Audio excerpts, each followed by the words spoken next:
국내 당뇨병 환자가 지난 10년간 배로 늘었는데 이 가운데 병을 제대로 관리하는 건 10명 중 1명꼴에 불과하다는 분석이 나왔습니다. 대한당뇨병학회는 2020년 기준 국내 30세 이상 당뇨병 환자는 605만 명으로 2010년에 312만 명과 비교하면 10년 동안 1.9배 증가했다고 밝혔습니다. 학회는 앞서서 2050년에나 도달할 것으로 예상했던 환자 수를 30년이나 빨리 넘어선 거라며 예상을 넘어 빠르게 증가하는 상황이라고 설명했습니다. 또 이 가운데 당뇨병을 통합적으로 관리하는 환자는 9.7%에 그쳤다며 당뇨병 대란을 막기 위해 대책을 정부 차원에서 마련해야 한다고 강조했습니다. 근육 없이 배가 불룩하고 팔다리가 가는 일명 ET형 몸매를 가진 사람은 그렇지 않은 사람보다 당뇨병 위험이 57%나 높다는 연구 결과가 나왔습니다. 삼성서울병원과 강동경희대병원 공동연구팀은 2006년에서 2013년 건강검진을 받은 36,304명을 대상으로 평균 7년을 추적 관찰한 결과 근육량이 적을수록 당뇨병 발병 위험이 커졌다고 밝혔습니다. 특히 근육량이 줄어 근감소증 전 단계에 이른 사람은 적정 근육량을 가진 사람보다 당뇨병 발병 위험이 30% 높았습니다. 연구팀은 이번 연구 결과가 근육이 줄어 팔다리는 가늘어졌는데 배가 나와 복부 비만인 경우가 당뇨병의 최악임을 확인한 것이라고 설명했습니다. 당뇨병은 병 자체로도 무섭지만 여러 합병증을 부르기 때문에 만병의 근원이라고 불리기도 하죠. 한 번 발병하면 완치도 어렵기 때문에 평생 관리하는 습관이 무엇보다 중요하다고 합니다. 오늘 내분보고서에서는 가톨릭대학교 부천성모병원 내분비내과 유순직 교수 모시고 당뇨병의 위험성과 관리법에 대해 알아보겠습니다. 어서 오십시오. 네, 반갑습니다. 네, 나와주셔서 고맙습니다.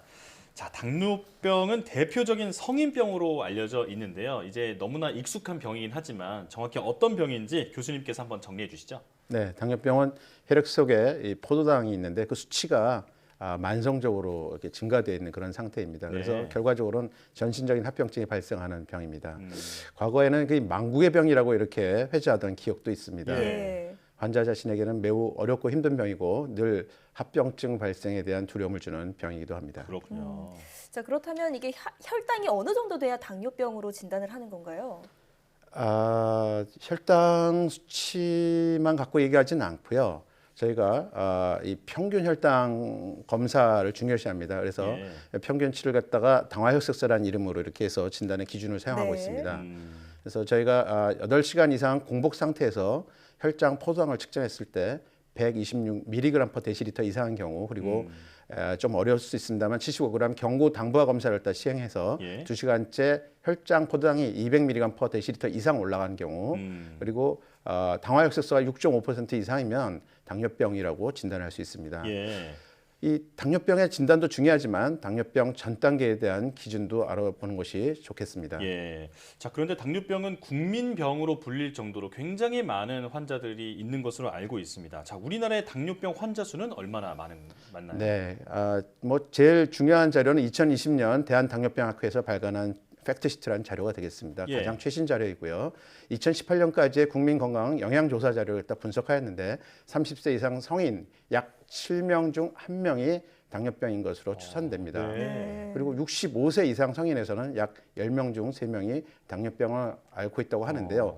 이게 실제적으로 전 국민의 한 495만 명 정도 되는 거고요. 지금은 2018년을 지났으니까 500명을 넘었을 거라고 생각합니다. 그리고 이런 당뇨병도 진단 기준으로 중요하지만 더 큰 문제는 당뇨병이 될 가능성이 높은 당뇨병 전 단계가 30세 이상에서 26.9%, 65세 이상은 29.6%인 점입니다.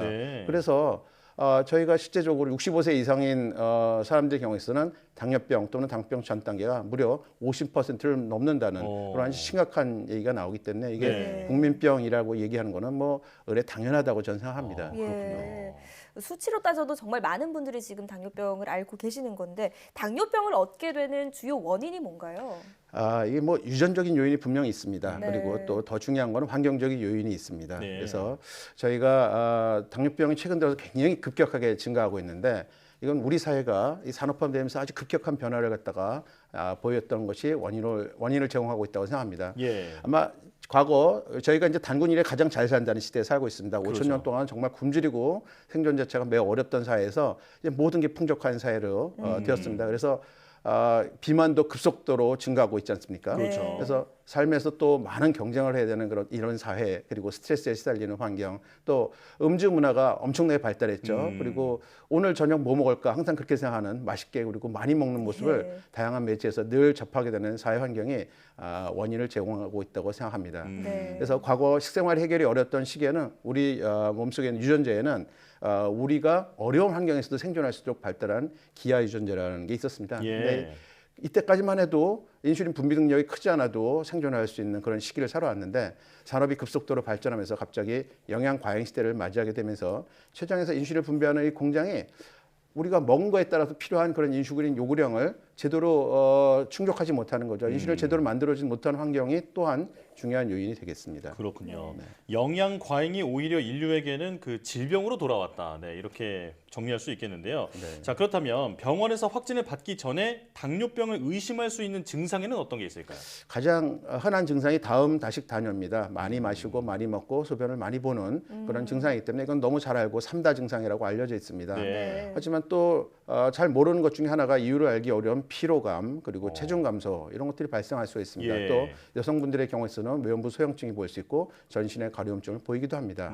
하지만 더 큰 문제는 증상이 전혀 없는 경우도 매우 흔하다는 거죠. 예. 그래서 최근에는 이제 직장 신체 검사 등을 하고 난 다음에 당뇨병이 의심된다고 해서 정밀 검사를 갖다가 권고받고 이제 병원에 오신 분들이 많습니다. 근데 그분들은 항상 그럽니다. 나는 아무런 증상이 없는데 왜 당뇨병이냐고, 내가 당뇨병 맞냐고 이렇게 예. 문의하는 네. 경우가 많이 있습니다. 네. 증상이 없을 수도 있군요. 네, 맞습니다. 자, 그렇다면 당뇨병을 진단받은 후에 당뇨병 치료는 어떤 과정을 통해서 이루어지게 되나요? 예, 당뇨병은 사실은 우리가 당뇨병이 어떤 병인지를 더 정확하게 인식하는 게 굉장히 중요합니다. 예. 그러니까 내가 당뇨병이라는 걸 더 정확하게 이해하고 예. 그것도 이해한 걸 또 실천하는 게 당뇨병 치료의 근간이 되겠습니다. 예. 그럴 걸 위해서는 우리가 당뇨병 교육이 매우 중요합니다. 네. 우리가 특히 어떻게 먹고 살아야지 건강하게 살 수 있는지를 일단 교육받는 것이 중요합니다. 초기에는 생활습관 개선을 적극적으로 하도록 교육하고, 혈당 조절이 잘 되지 않는 경우에는 적절한 약물 치료를 시작하게 됩니다. 그래서 궁극적으로는 합병증이 되는 미세혈관 및 대혈관 합병증을 예방하는 것을 목적으로 하고 있으며, 혈당을 그걸 위해서 혈당을 적극적으로 조절하게 합니다.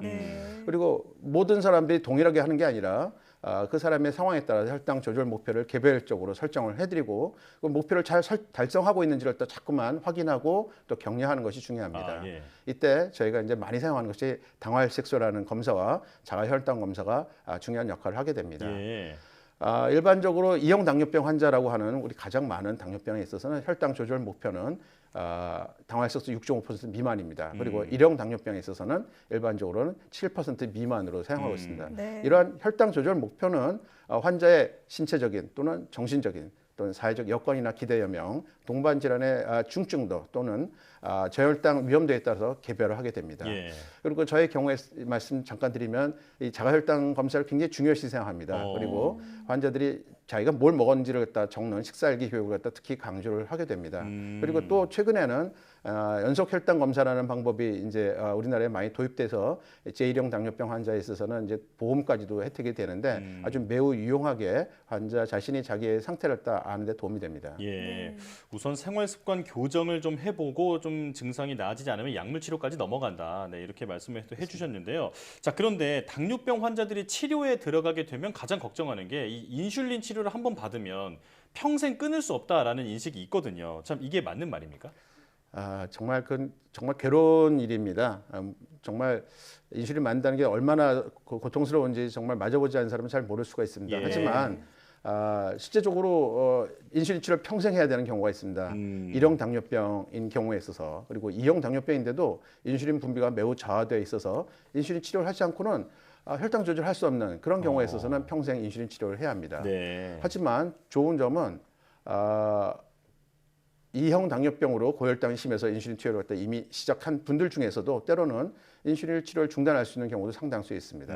그래서 당뇨병이 유병 기간이라고 하죠. 예. 길지 않은 경우에 있어서 진단받고 길지 않은 경우에 있어서 또 생활습관 개선을 갖다 매우 잘 하셔서 혈당 조절이 아주 잘 되는 분들, 이런 분들이 이제 이에 해당될 수도 있는데요. 예. 특히나 비만한 분들 중에는 체중 감량을 갖다 성공적으로 하고 우리 몸에 있는 근육량을 잘 유지하거나 오히려 근육량을 갖다 늘리실 수 있는 그런 분들의 경우에서는 인슐린 치료를 중단하는 가능성이 더 높아지기도 합니다. 네. 또한 또 최근에는 임신성 당뇨병이 증가하고 있는데요. 이런 경우에 있어서 임신 중에는 인슐린을 갖다 사용할 수도 있겠습니다. 하지만 대부분에 있어서는 출산 후에는 인슐린을 중단하기도 합니다.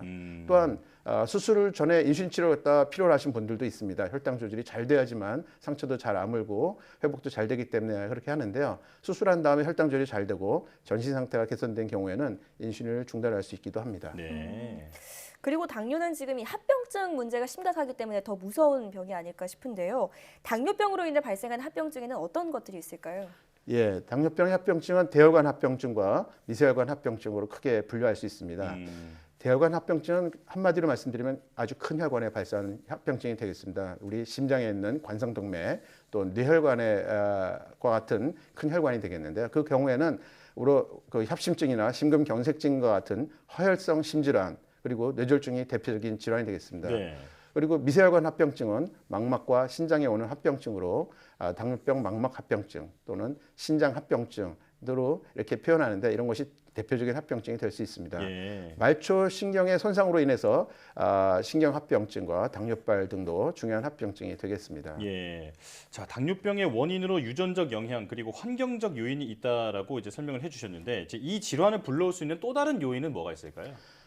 예. 그걸 저희가 이제 이형 당뇨병의 발생 위험 요인이라고 인자라고 얘기를 갖다 하고 있는데요. 네. 우리 이제 우리가 신체를 갖다 이제 체질량 지수라고 이렇게 표현하는 게 있는데 우리의 체중을 갖다 키로 2번 나눈 값이 되겠습니다. 근데 그게 23 이상이 되는 그런 걸 갖다 과체중이라고 하는데요. 예. 또는 25 이상의 되면은 비만이라고 하는데 이런 사람들 중에 잘 생길 수가 있고요. 또 직계 가족 중에 당뇨병에 있는 경우에서도 발병 가능성이 높아지게 됩니다. 네. 또 이미 벌써 공복혈당 장애가 있다고 알려지거나 출산했는데 애가 4kg 이상인 거대아인 경우에 있어서 또 당뇨병의 발생 위험도가 높아지게 됩니다. 그리고 고혈압이 있거나 또는 고혈압 약을 먹거나 우리 몸에 좋은 단백질이라고 하고 부르는 고밀도 단백질 콜레스테롤이 35 미만인 경우 그리고 인슐린 저항성이 있는 경우 뇌졸중 또는 관상동맥 질환이 있는 경우에서도 그 위험도가 증가하기 때문에 이런 분들에 있어서는 주기적으로 검사를 해서 당뇨병 발생 여부를 갖다가 가능하면 조기에 진단할 수 있도록 확인하는 것이 좋겠습니다. 그리고 예. 이런 당뇨병에 있어서는 자신의 췌장에서 인슐린을 갖다 분비하는 공장이 바로 췌도라고 얘기를 하는데요. 네. 그걸 다 내가 스스로 공격하는 그런 자가 면역이 기전이 발동하는 경우가 있습니다. 그런 경우도 중요한 원인이 될 수 있겠고요. 이런 점에서 또 어떤 특정 바이러스가 이런 원인을 제공하기도 합니다. 네. 자, 교수님, 어떤 질병이든 치료도 중요하겠지만 예방이 우선되면 가장 좋은 방법 아니겠습니까? 당뇨병을 예방하려면 어떻게 하면 좋을까요? 예, 당뇨병 예방을 위해서 사실 개인이 할 수 있는 가장 중요한 방법은 우리가 평소에 하던 생활 습관을 갖다 교정하는 겁니다. 네. 그래서 생활 습관을 교정하는 교육을 갖다가 받고 또 교정받은 생활 습관을 지속적으로 유지하는 것이 중요합니다. 다시 한번 체질량 지수 말씀을 드리겠는데요. 23 미만인 당뇨병 전 단계 성인의 경우에 있어서는 우리가 이제 영양요법을 갖다 의학 영양요법이라고 이렇게 부르고 있습니다. 네. 그리고 또 운동요법을 갖다가 잘 이용해서 생활 습관을 교정하도록 합니다. 그리고 개개인의 식습관을 고려해서 아주 개별화된 의학 영양요법을 갖다 받는 것을 중요시하고 일주일에 150분 이상 중강도 이상의 신체 활동을 하도록 권고드립니다. 네. 만약에 과체중 혹은 비만인 경우에 있어서는 지금 말씀드린 의학 영양요법과 운동요법으로 생활 습관을 갖다 교정하면서 체중을 줄이는 게 굉장히 중요합니다. 그래서 본인 체중의 5 내지 10%를 감량하고 유지하도록 권고합니다. 예. 때로는 저희가 약물요법 사용도 고려해 볼 수가 있습니다. 네. 자, 건강한 생활 습관 또 식습관을 강조해 주셨는데요. 조기에 병을 발견하고 또 철저하게 혈당 관리를 한다면 더 나은 삶을 유지할 수도 있지 않겠습니까? 평소 스스로 건강 상태를 잘 체크해야겠습니다. 지금까지 가톨릭대 부천성모병원 유순집 교수와 함께했습니다. 고맙습니다. 맞습니다.